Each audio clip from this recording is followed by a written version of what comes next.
Olá, alunos, sejam bem-vindos novamente, é um prazer estar aqui com vocês. Meu nome é Gleison e vamos continuar o trabalho com os conceitos relativos à eletricidade. Bom, como eu falei na primeira aula, peço que vocês sejam munidos de papel e caneta. Caso surja alguma dúvida, vocês anotem e postem no Fórum Tira Dúvidas. Já aproveitando, para cada aula, né, vai existir um Fórum Tira Dúvidas e eu responderei para vocês, ok? Bom, nessa aula vamos trabalhar com o conceito de resistência elétrica, lei de ohms e capacitores. Bom, então, inicialmente vamos falar sobre conceitos de eletricidade. Os elementos dispositivos utilizados em circuitos elétricos são dipolos, os quais dividem em duas categorias, geradores e receptores. Bom, inicialmente vamos falar sobre geradores. Então, gerador elétrico são aparelhos que convertem energia elétrica. O nome gerador elétrico sugere um conceito muito errado, pois a energia não é gerada e sim transformada, certo? Caso contrário, o princípio de conservação da energia seria violado. Então, sendo a função básica de um gerador elétrico é abastecer um circuito. Então, temos que analisar o gerador ideal e real. O gerador ideal é o gerador capaz de fornecer as cargas elétricas que o atravessam e toda a energia é gerada. A tensão elétrica medida entre seus polos leva o nome de FEM, que é força eletromotriz, e será representada por E. O gerador real é quando a corrente elétrica que atravessa sofre resistência. Assim, existe uma perda no gerador real de energia total. A resistência do gerador é chamada de R, que é R minúsculo. Bom, os geradores bipolos são divididos em dois: fontes de tensão e fontes de corrente. Todo dispositivo eletroeletrônico necessita de energia elétrica para o pleno funcionamento. As fontes de tensão é o lugar onde tais dispositivos buscam essa energia que proporciona seu funcionamento. Então, dentre os diversos tipos de fontes de tensão, podemos destacar dois grupos: as que fornecem tensão alternada e as que fornecem tensão contínua. Bom, as fontes de tensão alternada são normalmente aquelas que geram tensão por meio de indutores, como transformador de fio enrolado ou mesmo uma usina hidrelétrica. As fontes de tensão contínua podem ser os que utilizam processos químicos, como as baterias de carro, as pilhas, e provenientes da retificação da tensão alternada, ou seja, conversão da tensão alternada em tensão contínua por meio de componentes eletrônicos, de um componente específico eletrônico, que é o diodo. Uma fonte de corrente contínua é um dispositivo elétrico ou eletrônico que mantém uma corrente elétrica constante entre seus terminais, independente da tensão elétrica que tenha que impor entre os mesmos para estabelecer um valor nominal em suma corrente.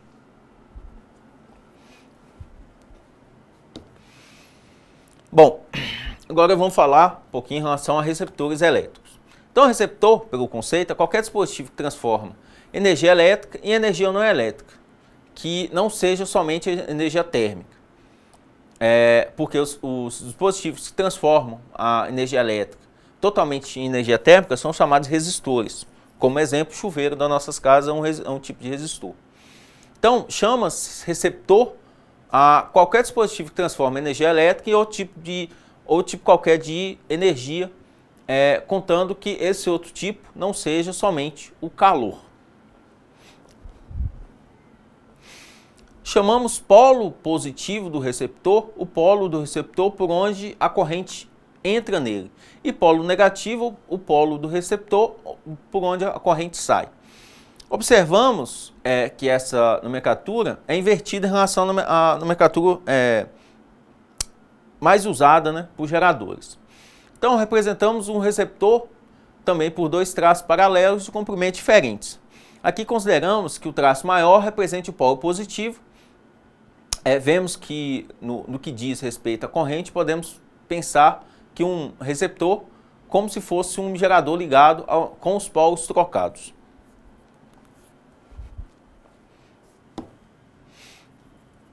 Bom, terminamos a parte de geradores, que é justamente aquela parte inicial, mais resumida, só os conceitos.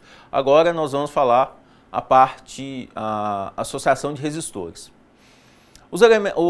O elemento receptor resistor pode ser associado em série, em paralelo ou associação mista.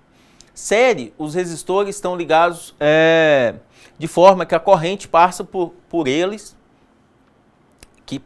seja a mesma. E a tensão total aplicada nos resistores é subdividida proporcionalmente entre seus valores. Bom, associar resistores em série significa ligá-los em um único trajeto. Como existe apenas um caminho para passagem da corrente elétrica, esse é mantido por toda a extensão do circuito. Já a diferença de potencial entre cada resistor irá variar conforme a resistência deste, para que seja obedecida a primeira lei de Ohm. Ok? Bom, o segundo tipo nosso são os resistores em paralelo. Os resistores são ligados de forma que a tensão total aplicada ao circuito seja a mesma em todo o resistor. E a corrente total do circuito se subdivida entre eles de forma inversamente proporcional aos seus valores.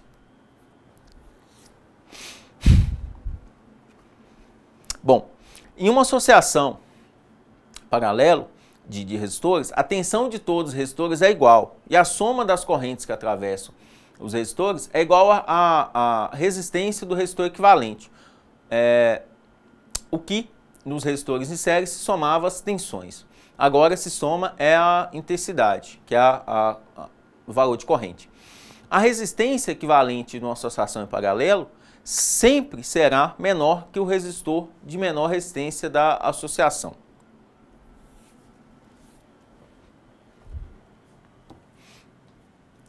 Bom, em diversas situações podemos dispor de um circuito elétrico composto por resistores ligados tanto paralelo como em série. Aí, nesses sistemas, nós damos o nome de circuito misto. Embora esse tipo de circuitos pareça muito complexo, podemos encontrar o resistor equivalente. Para isso, basta fazermos uma associação dividindo o problema por partes. Então, o circuito misto é aquele que dispõe de componentes eletrônicos conectados tanto paralelo quanto em série, associados, e todos eles são associados a uma fonte de tensão. O circuito misto possui alguns pontos de consumo ligados em série e outros paralelos, ou seja, apresentam seus elementos ligados, uns em séries e outros em paralelos, juntando tudo seria um circuito misto. Como o circuito misto é uma composição de circuitos, tipo de circuitos, logo, eles apresentam um único circuito que tem as características dos dois anteriores, certo? E apresenta trechos que veremos no exercício que vai ter o funcionamento em série e outro em paralelo.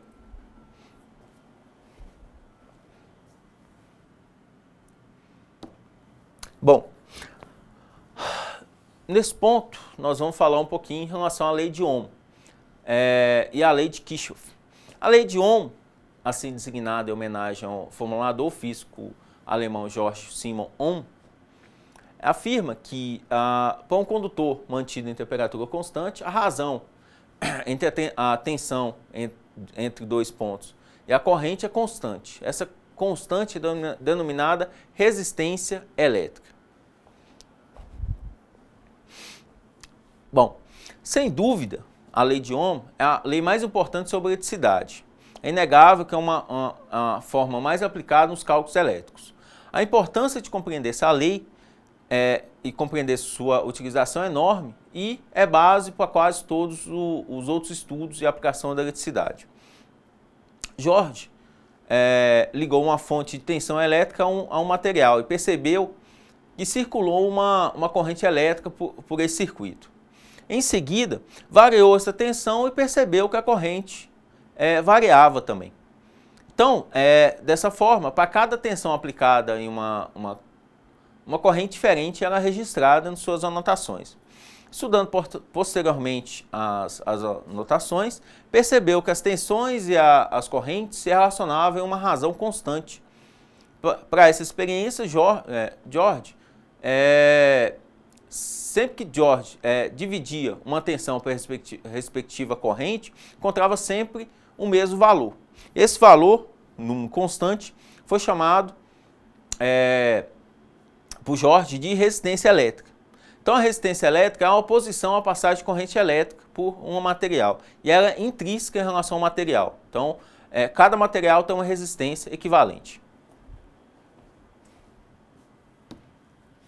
Bom, as leis de Kirchhoff são empregadas em circuitos elétricos mais complexos. Por exemplo, circuitos com mais de uma fonte de resistores estando em série ou paralelo. Para estudá-los, vamos definir o que são nós, o que são malhas. Nó é um ponto onde 3 ou mais condutores são ligados. Malha é um caminho fechado em um condutor. A primeira lei de Kirchhoff, lei dos nós, em qualquer nó, a soma das correntes que os deixam sair dos nós, aquelas cujos apontam para fora do nó, é igual à soma das correntes que chegam a ele. Certo? Então, a lei é uma consequência da conservação da carga total existente no circuito. Isto é nada mais nada menos que a confirmação que não há acumulação de carga nos nós. Certo? Bom, a segunda lei de Kirchhoff é um pouco mais complexa. Ela nos fala que a soma algébrica das forças eletromotrizes, Φ, em qualquer malha, é igual à soma algébrica das quedas de potencial ou dos produtos I vezes R, que I é a corrente vezes R é a resistência contida na malha. Bom, então no circuito da figura, aplicando a lei das malhas, teremos V menos tensão menos tensão vezes RU menos tensão vezes R2 igual a zero. Na malha da esquerda, onde em laranja, né, em sentido horário, teremos tensão vezes a resistência 2 menos a tensão vezes a resistência 3 menos a tensão vezes a resistência 4 igual a zero. E por último temos a tensão menos o produto da tensão vezes resistência 1 menos a tensão vezes resistência 3 menos a tensão vezes resistência 4 na malha externa. Bom, então aqui nós temos, o exercício nos pede, vou colocar em azul, a tensão é a corrente dos dipolo, certo? Então, eu quero, na verdade, a gente vai aplicar a segunda lei de Ohm, certo? Na verdade, a lei de Kirchhoff, né? A lei de Ohm intrinsecamente, já está intrinsecamente na lei de Kirchhoff. Bom, é uma abordagem um pouco complexa, certo? Então, eu queria que vocês se atentassem justamente em relação à aplicação e à utilização desse circuito, da lei de Kirchhoff nesse circuito. Então, vamos. Nós temos um circuito elétrico, certo? Onde nós temos fonte, vou colocar em verde, resistor, resistor, resistor, resistor, resistor e, me desculpe, tem mais uma fonte aqui, certo? E temos as características. A fonte 1 é de 20 volts, a fonte 2 é de 10 volts, a fonte 3 é de 5 volts. R1, R3, R5 são 100 ohms e R2, R igual a R4 é 330 ohms, certo? Bom, disso aqui nós faremos a resolução em relação às malhas. Como faremos isso? Inicialmente, vamos utilizar a malha 1, certo? O que é a malha 1? E1, eu vou colocar na equação de azul e no circuito de vermelho, certo? E1 está aqui. V1 tensão 1 está aqui, E2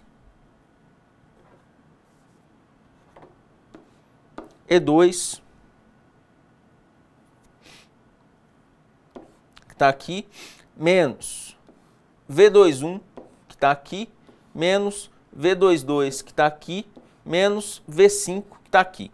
Então, eu queria que vocês se atentassem, eu vou colocar novamente aqui, ó, agora em verde, que nós percorremos essa malha aqui, ó, certo? Nesse sentido. Nessa malha nós temos inicialmente o E1, esse ponto aqui, o V1, o E1 menos o V1, nesse ponto aqui, menos o mais o E2, que é essa fonte aqui, menos o V21, que é essa resistência aqui, o V22, que é essa resistência aqui. Na verdade, eu tenho nesse ponto aqui, ó,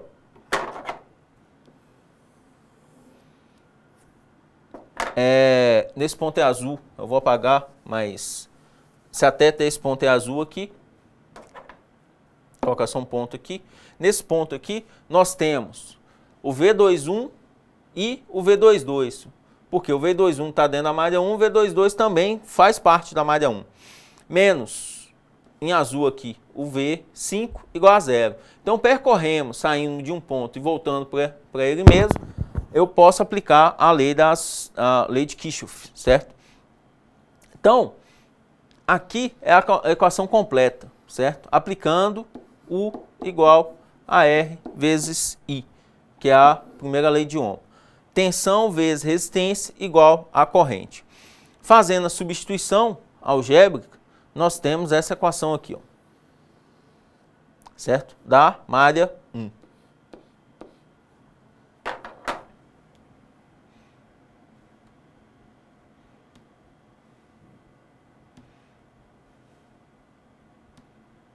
Bom, da malha 2, temos a mesma coisa.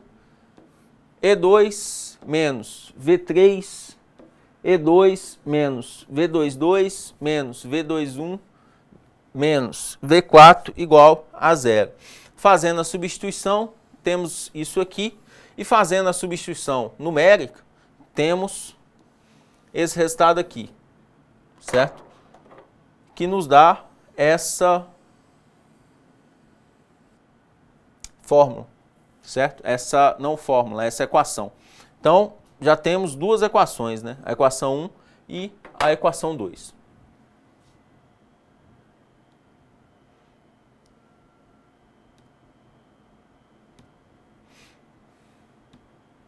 Bom, aqui uma parte mais matemática, certo? Então, fazendo a equação 1 e a equação 2, fazendo a substituição, chegamos a esse valor aqui, ó, que é a I2 igual a menos 6,6 mA.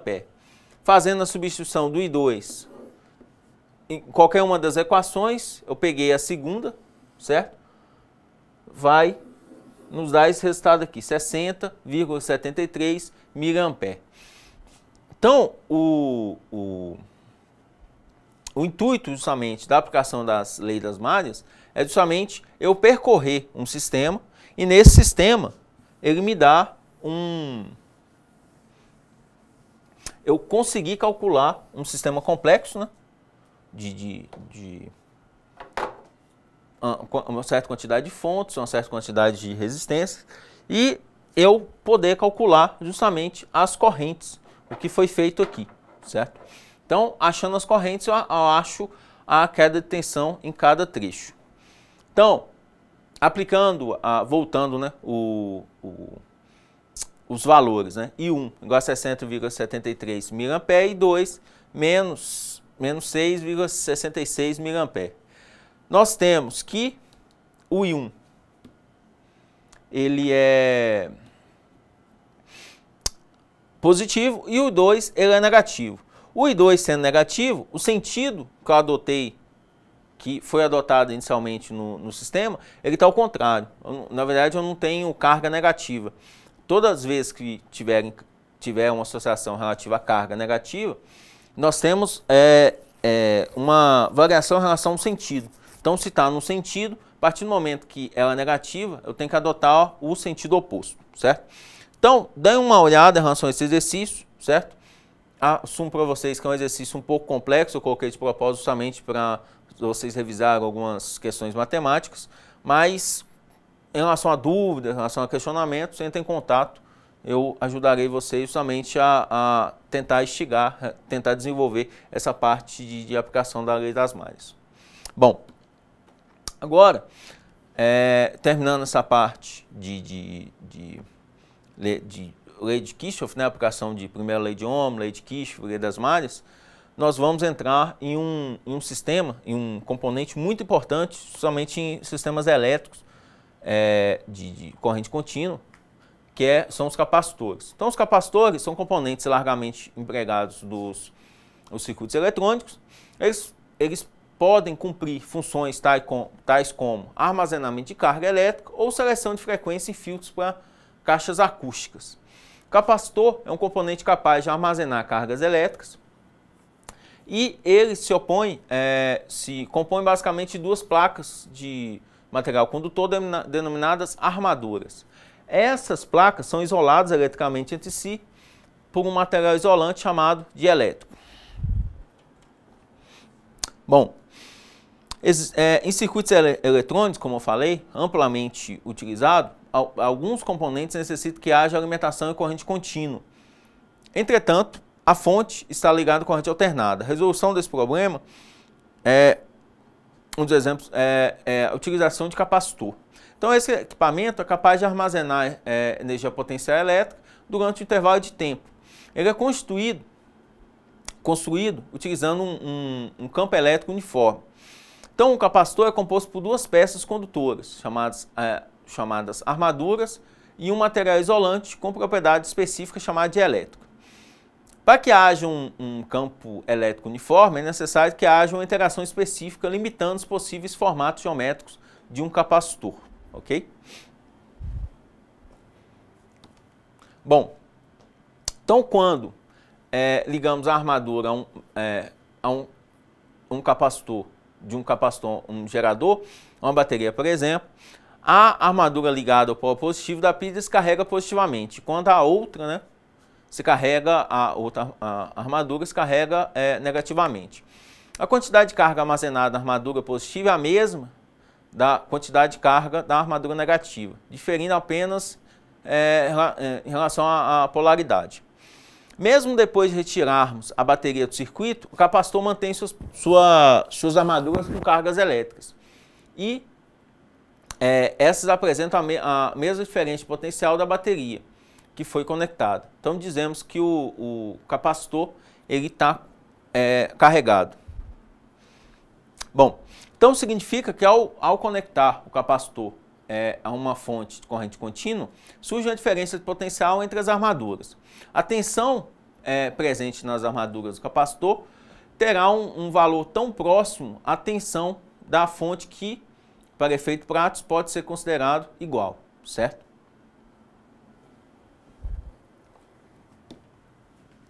Bom, então para descarregar um capacitor é preciso oferecer um percurso para que a carga de uma armadura flua para outro lugar, né, ou haja uma neutralização. Assim, interligando as armaduras por um circuito externo, os elétrons das armaduras que os têm em excesso negativo fluem para o positivo, ocorrendo a neutralização. Bom, então para descarregar um capacitor é necessário oferecer, são duas formas na verdade, ou oferece um percurso para que as cargas fluam, certo? Saindo do capacitor, ou neutralizar justamente esse capacitor. Essas duas formas, o capacitor ele fica neutralizado, ok? Bom, então analisando o comportamento da tensão e da corrente do capacitor, quando submetido a uma tensão contínua, deve considerar o circuito com uma chave S aberta e com o capacitor inicialmente descarregado, isso é, a tensão do capacitor é nula, então VC igual a zero. Fechando a chave no instante T0, a tensão entre as placas do capacitor cresce exponencialmente, até atingir o valor máximo, que é VC, que é igual à tensão da fonte. Assim, temos que a tensão zero, quando a chave do circuito estiver aberta, então o circuito está aberto, não fornece tensão, e quando a chave é fechada, a tensão vai crescer exponencialmente, certo? Até atingir o valor máximo do circuito, que é a tensão E, que é a mesma tensão da fonte, ok? Então, com a corrente, acontece ao contrário. Inicialmente, as placas do capacitor descarregadas, a corrente não encontra qualquer resistência para fluir, tendo o valor máximo do I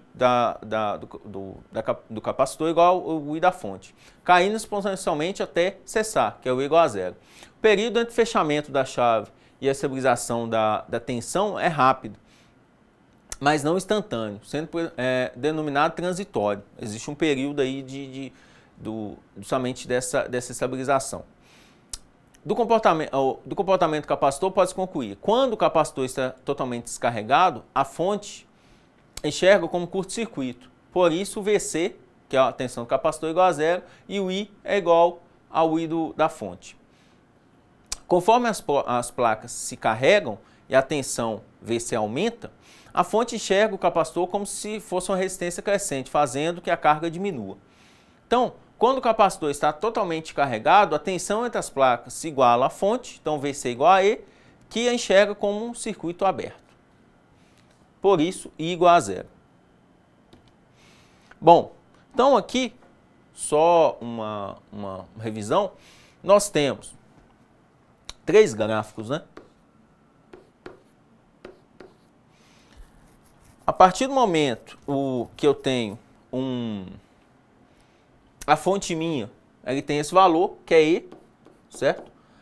A fonte do capacitor, na verdade, a tensão do capacitor vai subindo até o valor E, e a corrente, ela desce de um valor I para um valor zero.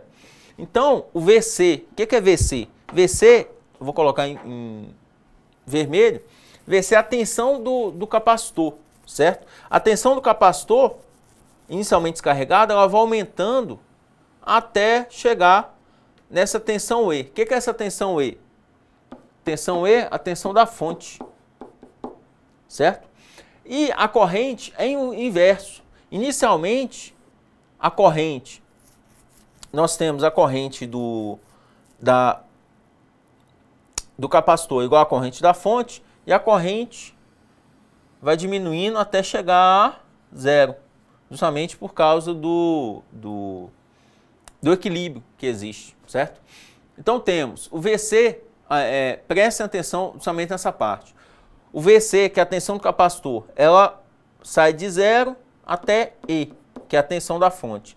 E o VI, e a corrente sai do I até zero, que é quando chega em equilíbrio, justamente o capacitor e a fonte, e a sua fonte, né?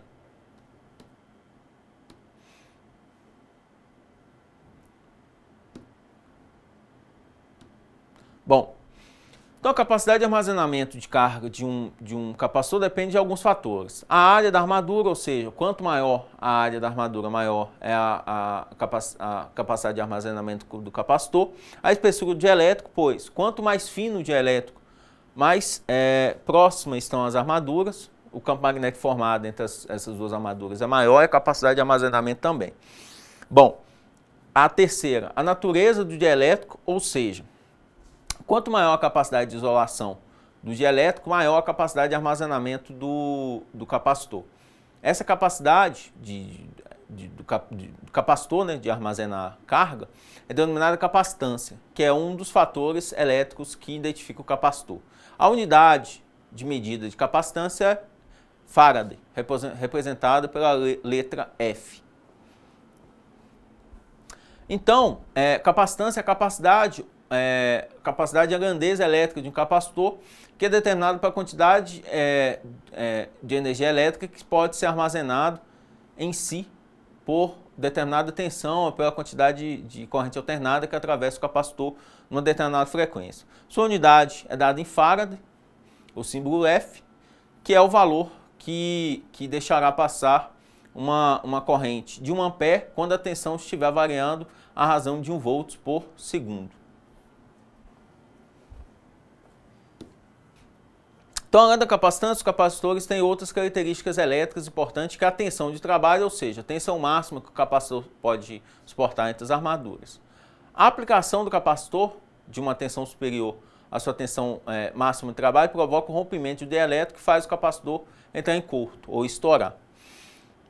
Os capacitores, assim como os resistores, podem ser conectados entre si formando uma associação série, paralela ou mista, certo? A associação paralelo de capacitores tem o objetivo de obter maiores valores de capacitância. Bom, agora chegamos ao fim da nossa segunda videoaula, que é somente continuação dos circuitos conceito de circuitos, né, elétricos. E espero que tenham gostado. Como disse, qualquer dúvida posta no fórum. A apostila do curso está disponível. Um grande abraço, até a próxima.